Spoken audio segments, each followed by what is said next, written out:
दोस्तों, कबीर का एक दोहा है कि प्रेम ना बाड़ी उपजे, प्रेम ना हाट बिकाए।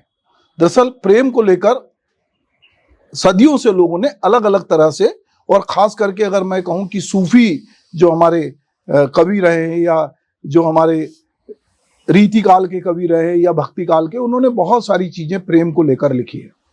पर मैं चूंकि नए संदर्भ में बात कर रहा हूं, तो मैं हरिशंकर परसाई से अपनी बात शुरू करता हूं।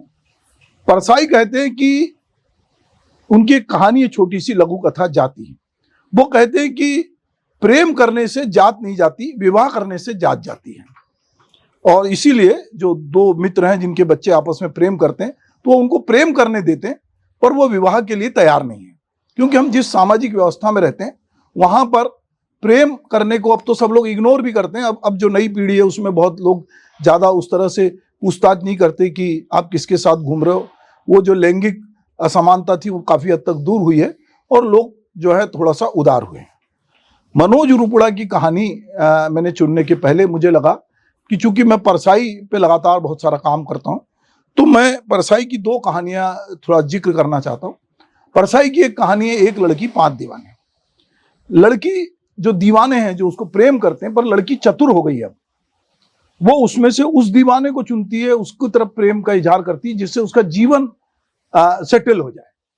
अब वो उस तरह के गाने अब नहीं लिखे जाते कि चांदी की दीवार ना तोड़ी, प्रेम भरा दिल तोड़ दिया। अब ये सब इस तरह की चीजें बदल रही है, संदर्भ बदल रहे हैं। एक समय में एक लड़का, पहले ये लड़कों को छूट थी कि एक समय में एक लड़का 5 जगह 10 जगह जो उसको वो प्रेम कहता था या लगाव कहता था, वो सब करता था।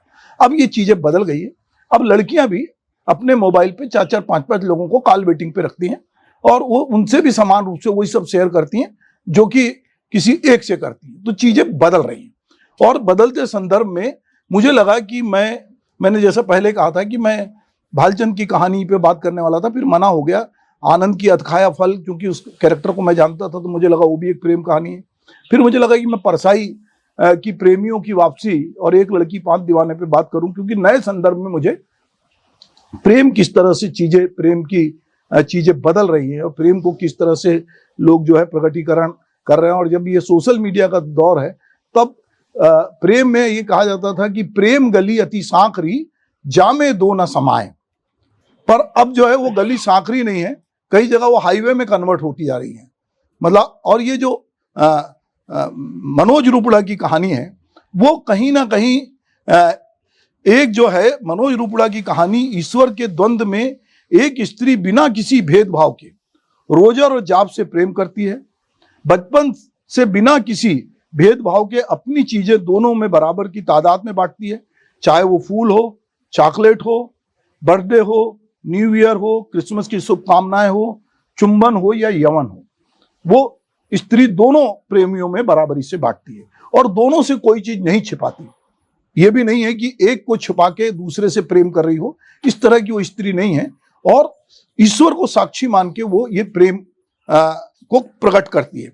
एक समय में आप कितने लोगों से एक सा प्रेम कर सकते हो? हमारा मानना होता है कि ईश्वर सब देख रहा है, जानकर इस तरह के प्रेम को समर्थन दे रहा है। जब हम तमाम तरह की नैतिकता की दुहाई देकर अक्सर ये कहते हैं कि ईश्वर सब देख रहा है, वो एक दिन सबका हिसाब लेगा, तो कई बार हम सब जान समझकर भी ईश्वर को देखने की आग को खारिज करते हैं और बाकी को ईश्वर का डर दिखाकर वही करते हैं जो हमारे लिए फायदे का, मजे का होता है। हमारे पूरे समाज में, जिसमें मैं कहानी पे आगे आऊंगा, हमारे समाज में बहुत सारा शोषण ईश्वर के नाम पे होता है, चाहे राज सत्ताएं हो, चाहे संस्कार के नाम पे हो, और खास करके स्त्रियों का शोषण जो है वो बड़े पैमाने पर ईश्वर के नाम पर या किसी संस्कार के नाम पर होता रहा है। ये स्त्री नई स्त्री है जो एक साथ दो लोगों को प्रेम करती है। मनोज रुपड़ा की कहानी ईश्वर का द्वंद्व में, जब मनोज कहते हैं कि प्रेम के वशीभूत होकर ईश्वर ने कई जालसाजियां की हैं, तो वो इसको अपनी कहानी में, चूंकि कहानी छोटी है पर उसको प्रकट बहुत अच्छे तरीके से कहते हैं। यह कहानी एक स्त्री के दो पुरुष साथियों के साथ त्रिकोणी प्रेम संबंध की कहानी है, जो इस मानवीय त्रिकोणी संबंध के बरक्स राजनीति, धर्म और ईश्वर के अवैध त्रिकोणी संबंध को सामने रखती है और खुद ईश्वर को कटघरे में खड़ा करती है। आमतौर पर यह मान लिया गया है कि विवाहेतर यौन संबंध या विवाह किए बगैर एक से अधिक प्रेमियों से सत्संग करना किसी भी स्त्री के लिए सबसे बड़ा पाप है और इससे ज्यादा अनैतिक कुछ भी नहीं हो सकता। पर आप सब नए दौर की चीजें भी देख रहे हैं, आपके समय घटित हो रहा है। अब ये पाप पुण्य से आगे चला गया है और मैं इसको दूसरे तरीके से भी कई बार कहता हूं कि जो मनुष्य की आजादी में या मनुष्य की गति में किन चीजों ने अगर रोल प्ले किया है, तो अगर हम मनुष्य जाति की उत्पत्ति का विकास देखते हैं तो हमको लगता है कि पहले आग से, फिर उसने चक्के से, फिर उसने इंजन से, फिर उसने अंत में आके अभी जो वाईफाई जिसको कहते हैं कि हम एक ग्लोबल विलेज में उसने, और स्त्री की आजादी में उसके जो गर्भ धारण की जो उसकी मजबूरी थी उससे जब वो मुक्त हुई है तो स्त्री की आजादी में 4 चांद लग गए और स्त्री थोड़ी सी मुक्त हुई है और उसको इसका कोई भय नहीं है। मैं ये सबके लिए नहीं कह रहा हूं, पर नए दौर की बहुत सारी स्त्रियां जो हमारे इर्द गिर्द होती हैं, जिनसे हम जानते हैं, वो उनको इस तरह का कोई बहुत नैतिकता का आग्रह उनके भीतर नहीं होता है। बिना विवाह किए एक से अधिक प्रेमियों के संगम में रहना किसी भी स्त्री के लिए सबसे बड़ा पाप और इससे ज्यादा अनैतिक कुछ भी नहीं हो सकता। लेकिन यह कहानी पाप और अनैतिकता को परिभाषित करने वाले धर्म के विधान के सामने सवाल खड़ा करती है। क्या भ्रष्टाचार, शोषण और संसाधनों को लूटना अनैतिकता नहीं है? क्या राज्य सत्ता द्वारा अपने स्वार्थ के लिए लाखों लोगों को मौत के घाट उतार देना पाप नहीं है? अगर है तो आज तक किसी धर्म संस्था ने या धार्मिक विधान ने अपने ही देश को लूटने वाली किसी लुटेरी और अत्याचारी सत्ता के ऊपर उंगली क्यों नहीं उठाई? स्त्री एक से अधिक लोगों से प्रेम कर रही है, अपने मन से प्रेम कर रही है, तो बहुत समाज को आपत्ति है। मैं मीडिया में काम करता हूं, हम अक्सर खबरें लिखते हैं कि लड़की भाग गई, अखबार में ये खबर आती है कि लड़की भाग गई। मुझे लगता है कि क्या लड़की भागती है? लड़की ने अपनी मर्जी से उसको संविधान ने आज़ादी दी है कि अगर वो बालिग है तो विवाह करे, पर चूंकि उसने माता पिता से नहीं पूछा है तो अखबार में ये तक खबर छपती कि लड़की भाग गई। तो हमारे समाज में किसी लड़की का अपने माता पिता की मर्जी के बिना विवाह करना या किसी के साथ चले जाना एक बहुत ही, किसी हम भ्रष्टाचारी को नहीं कोसते। हमारे आजू बाजू बहुत सारे ऐसे लोग रहते हैं जिनकी वजह से कई पुल गिर जाते हैं, जिनकी वजह से लोगों की तबीयत खराब हो जाती है। जो नकली सामान बनाते हैं, नकली दवाएं बनाते हैं, वो हमारे लिए उतना पापाचार नहीं है जितना एक स्त्री का किसी दूसरे पुरुष के साथ में दिखना, और अगर वो विवाहित स्त्री है तो और उससे बड़ा अधर्म तो कोई हो नहीं सकता। ऐसा क्यों है कि स्त्री पुरुष संबंधों पर उंगली उठाने वाली धर्म संसद साम्राज्यवादी देशों के जघन्य युद्ध अपराधों पर मौन रहती है? ये कहानी में मनोज रुपड़ा ने इस तरह के सवाल भी उठाए हैं। मनोज रुपड़ा की कहानी को कई कारणों से पढ़ा जाना चाहिए। मनोज के पास कहानी कहने की कला और विषयों की विविधता है, विचारों का नयापन है, और उनके पास वो बात है जो उनको सबसे अलग और खास बनाती है। उनकी कहानी लिखने का तरीका है, जो लिखने के लिए लिखते हैं उनकी बात अलग है। मनोज नया और अपने मन का लिखते हैं। ईश्वर का दंड कहानी में वो ईश्वर से को ही सवालों के घेरे में खड़ा करते हैं। उस सर्व शक्तिमान को जिसके कारण जगत चलता है उसके सामने भला कोई सवाल कैसे कर सकता है? लेकिन मनोज की कहानी ये करके दिखाती है। जॉब जो कि बॉक्सर है और रोजर जो फुटबॉलर है, दोनों उस स्त्री के प्रेमी थे। वो दोनों से प्यार करती थी, दोनों से उनको एक एक संतान थी, लेकिन ईश्वर द्वंद्व में था कि क्या मैं क्या करूं, कैसे इनके प्रेम को स्वीकारता दूं? ये तो मेरे ही विधान के खिलाफ है। लेकिन वो अपने विधान को फिर से रचता है। उसको लगता है कि मेरे विधान में ही कोई कमी है, तब वो खुद से खुद को बदलता है। और जब वह कन्फेशन बॉक्स में खड़ा होता है तब उसके सामने कोई पादरी नहीं था जिसके सामने वह अपने अपराधों को स्वीकार करता। उसके सामने वे सारी विगत सदियां मौजूद थी और बर्बरता के वे सभी कालखंड, और धर्म और राजसत्ता ने मिलकर ईश्वर का जो दुरुपयोग किया था और अपने हितों के लिए लाखों लोगों को बर्बरता पूर्वक मौत के घाट उतार दिया था। ये कहानी में ईश्वर के द्वंद्व का एक अंश है। उस स्त्री से में कोई दैविक शक्ति नहीं थी, ना कोई जादू था। दरअसल वे दोनों ही किसी भी हालत में उसे खोना नहीं चाहते थे। उसका साथ पाने की चाहत इतनी प्रबल थी कि एक बार उसका हाथ थामते ही वे अपनी सारी शत्रुता भूल जाते थे। प्रेम के वशीभूत होकर ईश्वर ने और भी कई जालसाजियां की। वह बिना कुछ सोचे समझे उस स्त्री की सभी प्रार्थनाओं को पूरी कर रहा था और बिल्कुल नाजायज तरीके से उसके प्रेमियों को लाभान्वित करते हुए उसने उन आदर्शों को भी खंडित कर दिया जिन आदर्शों के लिए उसे ईश्वर माना जाता था। यह कहानी इतिहास बोध की हकीकत को अभिव्यक्त करती है।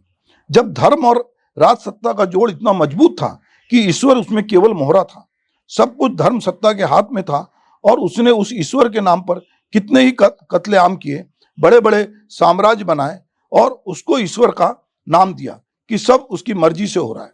कहानी मनुष्य के इतिहास में अलग अलग रूप में बनते आए साम्राज्यवाद का आख्यान अपने में समेटे हैं। कहानी असल में ईश्वर के रचे जाने और उसके धर्म के साथ जोड़ने के बाद मनुष्य के साथ जो होता आया है उसको आज के संदर्भ में अभिव्यक्ति देती है। धर्म और समाज की कथित नैतिकता किसके लिए बनी है और उनको महान बनाती, लेकिन वो खुद संकट के घेरे में है। ईश्वर भयभीत और शर्मसार होकर वहां से भाग जाता है। उसे समझ में नहीं आता कि वह ऐसी प्रार्थना को कैसे पूरा करे। अगर वह ऐसे संबंधों को आशीर्वाद देगा तो क्या इसका मतलब यह ना होगा कि उसकी अनुमति देना है? दुनिया के डर से ईश्वर चर्च से बाहर निकल जाता है, लेकिन चर्च में की गई प्रार्थना में व्यक्त की गई भावना, बाइबल में वर्णित रूथ और बोझ की प्रेम कहानियां और उन गीतों कविताओं की पंक्तियां उसके दिमाग में गूंजती थी, जिसका एक एक शब्द प्रेम और दयालुता से सरोबार था। वह इन शब्दों से प्रेरित होकर कुछ कहना चाहता है, लेकिन ईश्वर आखिर ईश्वर था। उसके दोनों हाथ धर्म और नैतिकता की कीलों से बिंधे हुए थे। वह प्रत्यक्ष रूप से कुछ भी नहीं कर सकता था, लेकिन ऐसा भी नहीं था कि वह अपनी इस मजबूरी के बहाने वो उनकी कोई मदद ना करता हो। वह अप्रत्यक्ष रूप से उनके लिए कुछ ना कुछ करता रहता था। चर्च के पीछे जब वह अपने दोनों प्रेमियों को अपना प्रेम बांट रही होती, तब वह वहां किसी अदृश्य दीवार की तरह खड़ा हो जाता और किसी को भी वहां फटकने नहीं देता था। ईश्वर लाचार था, लेकिन उसके नाम पर साम्राज्य बनाने वाले लाचार ना थे।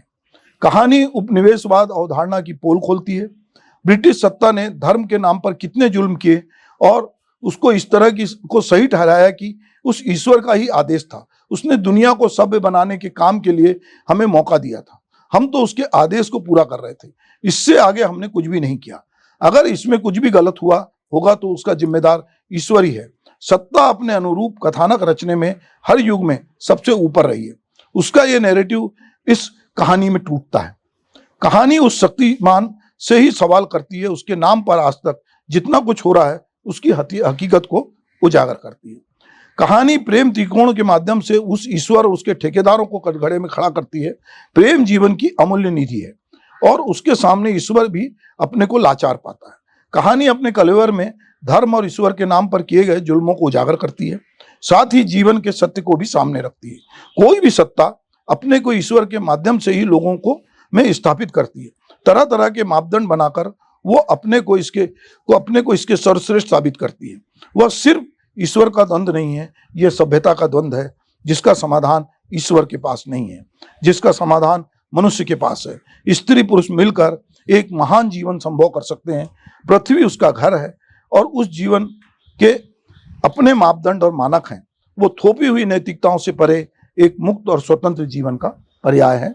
तो ये मुझे मनोज रूपड़ा की ये कहानी नए संदर्भ में जिस तरह से चीज़ें बदल रही है और जिस तरह से हो रही है उसमें मुझे अच्छी लगी और मैंने इस कहानी पे जो मैंने लिखा था वो आपसे शेयर किया। मुझे लगता है कि प्रेम मुझे लगता है कि मनुष्य जब से सभ्यता के क्रम में आया, प्रेम उसके जीवन में रहा। उसको अभिव्यक्त करने के तरीके सबके अपने अपने अलग अलग तरीके रहे हैं। कोई मौन से प्रेम करता है। भी किसी हमारे साथी ने बहुत बढ़िया बोला कि जो अव्यक्त है, जो कभी व्यक्त नहीं कर सकता, वो सबसे अच्छा प्रेम वो है। या असफल जो प्रेमी है वो बहुत अच्छा होता है क्योंकि वो पहुंचता नहीं। हमारी जितनी प्रेम कथाएं हैं, चाहे हम हीर रांझा की बात करें, सीरी फरहाद की बात करें, किसी की उसमें पूर्णता नहीं है। मुझे लगता है कि अगर वो पूर्णता होती तो वो अगर पति पत्नी बन जाते तो हो सकता है उनका प्रेम ही नष्ट हो जाता, उनकी प्रेम कथा उस तरह की नहीं बनती। मेरे एक प्रिय कथाकार थे जो अब नहीं रहे, उनकी एक कहानी थी बहुत चर्चित। उन्होंने एक बड़ा विद्रोही प्रेम विवाह किया था और बहुत बेमेल विवाह था, पर बाद में जब उनकी एक कहानी पढ़ने को आई तो उन्होंने लिखा कि जिस स्त्री के प्रेम में मैं पागल था और जो स्त्री मेरे प्रेम में पागल थी, जब वो मेरे बिस्तर पे लेटी हुई तो मुझे उसको देख के घृणा सी हो रही थी कि क्या मैंने इस स्त्री के लिए सब लोगों से बैर मोल लिया। तो कई बार ये होता है कि प्रेम का आवेग कितनी देर तक रहता है। प्रेम ऐसा नहीं होता है कि प्रेम शाश्वत है, या होता भी होगा, बहुत लोगों का प्रेम शाश्वत होता है, पर बहुत सारी प्रेम कथाएं जो हमारे आसपास होती है वो बहुत सारी असफल प्रेम कथाएं होती है जिनकी गाथा लगातार लोग गाते हैं।